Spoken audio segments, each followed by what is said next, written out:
प्रिय विद्यार्थियों, मैं डॉक्टर पूरणमल मीना, सह आचार्य हिंदी, शहीद कैप्टन रिपुदमन सिंह, राजकीय महाविद्यालय सवाई माधोपुर से। विद्यार्थियों, आज हम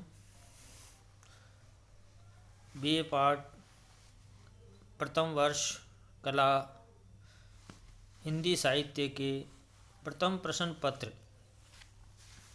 के अंतर्गत कवि सूरदास द्वारा लिखे गए पद्यांशों पर चर्चा करेंगे। इससे पूर्व भी हम सूरदास के पूर्व के पद्यांशों पर, उनकी व्याख्याओं पर चर्चा कर चुके हैं। तो विद्यार्थियों, आज हम पढ़ेंगे। देखिए, बूझत श्याम कौन तू गोरी, कहाँ रहित काकी है बेटी, देखी नहीं कहीं ब्रजखोरी। काहे को हम ब्रज तन आवती, खेलत रहित आपनी पोरी। सुनत रहित श्रवणनि नंद छोटा, करत फिरत माँ कन ददि चोरी। तुमरो कहाँ चोरी हम ले है, खेलत चलो संग मिली जोरी। सूरदास प्रभु रसिक शिरोमणि, बातन भूरई राधिका भूरी। बूझत श्याम कौन तू गोरी, यहाँ पे प्रश्न किए जाते हैं। जब राधा और कृष्ण का मिलन होता है तो एक दूसरा के परिचय के रूप में चर्चा करते हैं। राधा किस प्रकार से अपनी वाक्पटुता से और कृष्ण अपनी बातों से एक दूसरे से संवाद करते हैं, उसी का चित्रण है। बूझत श्याम कौन तू गोरी। श्याम यानी भगवान श्री कृष्ण पूछते हैं, हे गोरी, तुम कौन हो, कहाँ रहती हो, काकी है बेटी, किसकी बेटी हो, देखी नहीं कहूँ ब्रज खोरी।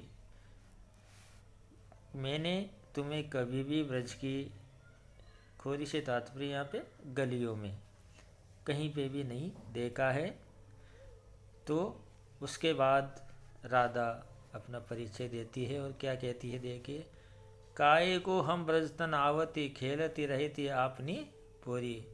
राधा कहती है कि आपकी ब्रज की ओर हम आते ही नहीं हैं, न ही आपके पास आने का हमारा कोई उद्देश्य है, न कोई व्यवस्था है। हम तो अपनी गलियों पर ही खेला करती हैं, ड्योडी पे ही खेला करती हैं, यानी खोली जिसको बोलते हैं, वहीं पर हम खेला करते हैं।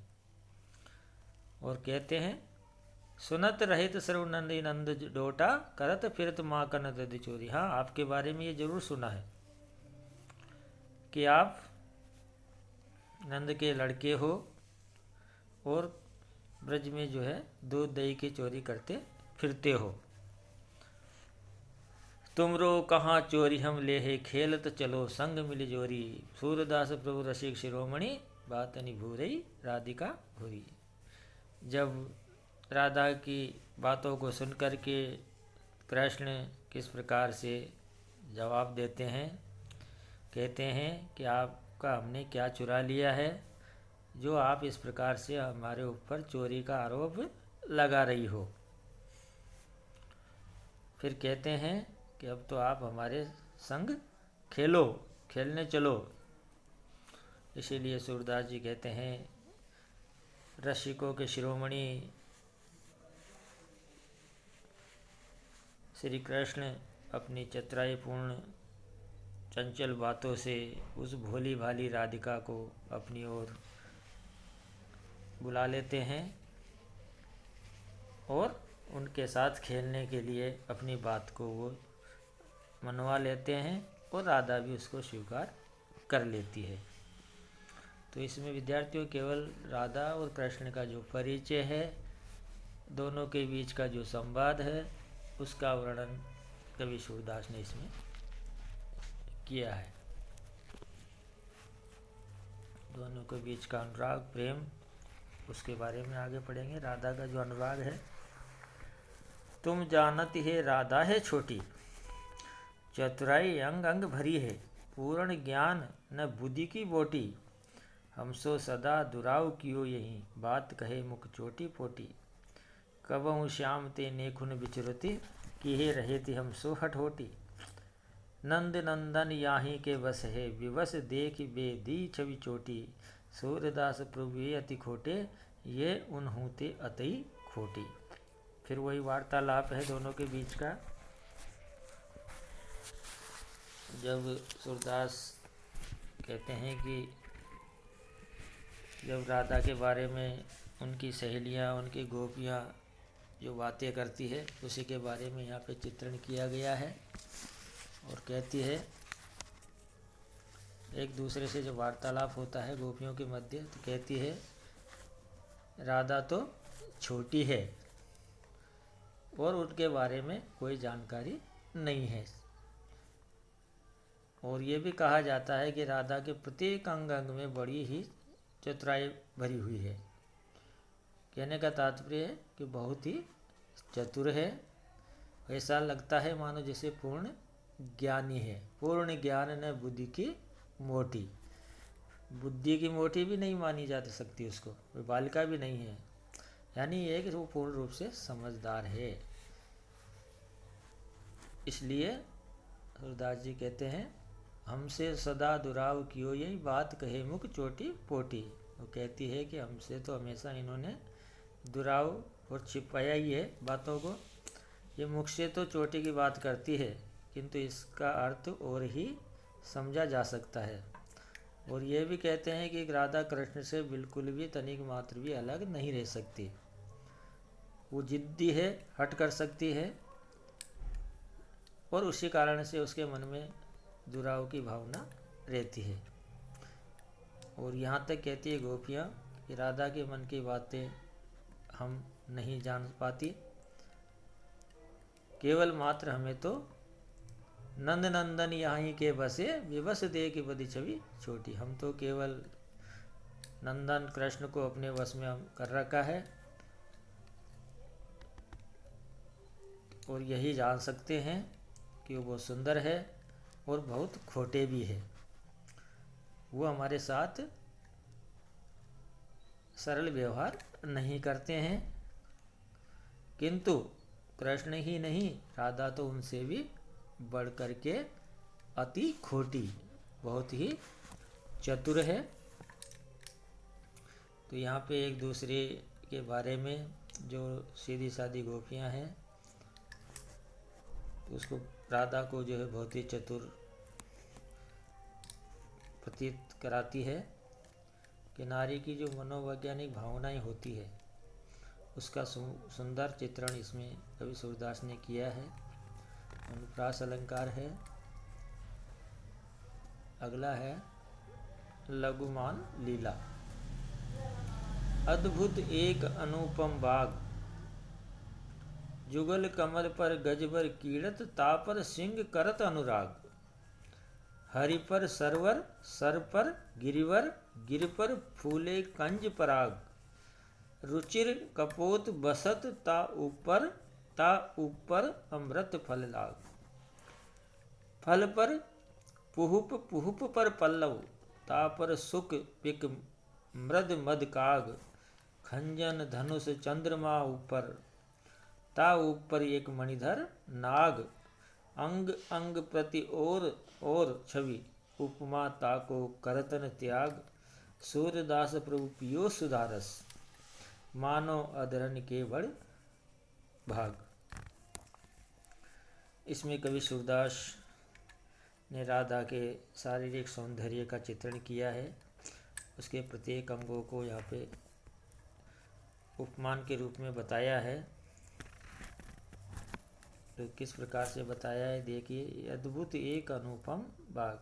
कवि सूरदास जी कहते हैं कि राधा का जो शरीर है वो एक अत्यंत आश्चर्यजनक, अद्वितीय वन के समान है, जहाँ पर दो कमलों पर जुगल कमल पर गज पर कीड़त, जहाँ दो कमलों पर हाथी जैसे अपनी क्रीड़ाएँ कर रहे हैं।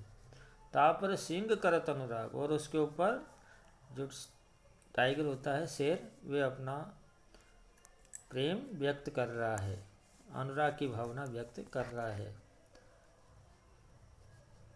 यानी शेर के ऊपर क्या है? सरोवर, सरोवर पर क्या है? पर्वत, और उस पर कमल खिले हुए हैं। और उसके ऊपर सुंदर क्या है? रुचिर कपोत बस ता ऊपर, ता उपरत अमृत बल लाग, उसके ऊपर कबूतर का निवास है, और उसके ऊपर अमृत रूपी फल लगा हुआ है। फल पर फूल, फूल पर पत्ते, और उनके ऊपर क्या है? सुक पिक मृद मदगाग, ऊपर तोता कोयल आदि विराजमान है। इतना ही नहीं, उनके ऊपर की ओर खंजन पक्षी जो होता है, धनुष, चंद्रमा, उनके भी ऊपर क्या है? एक मणिधर नाग, यानी मणिधारी नाग विराजमान है। आगे सूरदास जी कहते हैं कि इसीलिए अंग अंग प्रति और छवि उपमा ताको करत त्याग, कि राधा जी के प्रत्येक अंग का जो सौंदर्य है वो अत्यंत शोभनीय है। ऐसे अद्भुत बाग, यानी राधा का जो सौंदर्य है अमृत रस के समान है, उसका कृष्ण ने पान किया, और उनके अदर जो होठ है वो बड़े ही भाग्यशाली है। तो यहाँ पे सूरदास जी ने राधा के पैरों से लेकर के सिर तक का अनुपम सौंदर्य यहाँ बताया गया है। नीचे दो पैर, कमल है, जंगाएं हैं, हाथी है, कमर है, शेर है, नाभि है, सरोवर है, और नाभि के पास ही जो है पेट के समान पर्वत है, स्तन कमल है, गर्दन कपोत है, और उसके ऊपर लाल होठ है। और वाणी के लिए प्रतीक किसका माना है? राधा को कोयल का प्रतीक, नाग के लिए तोते का प्रतीक का प्रयोग किया है सूरदास जी ने। नेत्र कैसे हैं उसके? खंजन पक्षी के समान हैं। भौहें कैसी है उनकी? धनुष के समान है। और बिंदी जो है चंद्रमा का प्रतीक है। और चोटी कैसी है? नाग के समान। इस प्रकार से सूरदास ने राधा के विभिन्न अंगों के बारे में बहुत ही सुंदर चित्रण किया है। उपमेय में उपमान की संभावना यहाँ व्यक्त की गई है।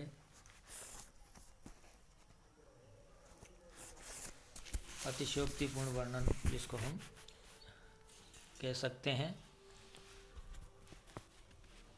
अगला है मथुरा गमन, गोपी वचन तथा ब्रजदशा। संदेशो देव की सो कहियो, हो तो धाई त्यारे सुत की, मया करत ही रहियो। जब कंस के द्वारा श्री कृष्ण भगवान को मथुरा के लिए बुलावा जाता है, तो माता यशोदा देवकी के पास इस बात की सूचना देती है। कहती है कि आप कृष्ण का खान पान का विशेष ध्यान रखना। तो इसमें माता यशोदा का और श्री कृष्ण का जो प्रेम है, मातृत्व प्रेम है, उसका सुंदर चित्रण इस पद्यांश में विद्यार्थियों हमें मिलेगा। इस पर हम कल चर्चा करेंगे। आज इतना ही। नमस्कार।